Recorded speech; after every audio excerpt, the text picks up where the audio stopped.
If we want to turn around this planet in terms of water, in terms of soil condition, this is something most people ignore in terms of ecology. The soil, the damage we have caused to the soil on the planet is the biggest. Other things may be visible, ice is melting somewhere, it's visible. But the damage to the soil we have caused across the planet is incredible and most dangerous, because this is where life evolves. You and me are just a little bit of soil.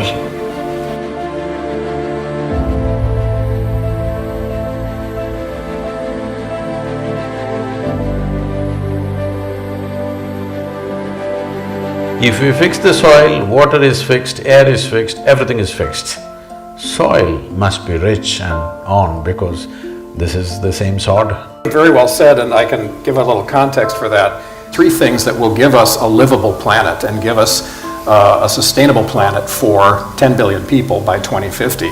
And it is this 100% renewables, 100% regenerative agriculture, and saving half for nature. And so your point about soils is really at the centerpiece of all that.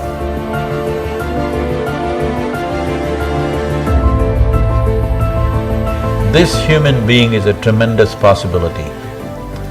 Humanity has the intelligence and for the first time the competence to fix things on this planet like never before.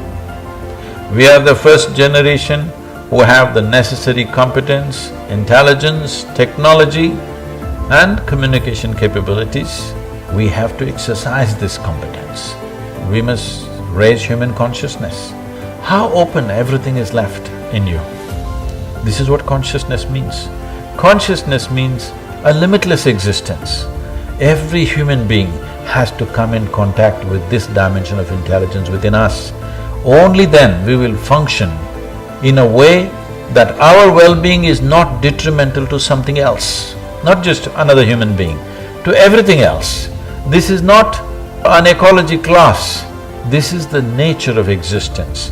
If your experience is limited to something, everything else unknowingly you will damage. If your experience includes everything, then everything that you do, every action that you do, every breath that you take will be in contribution to everything else.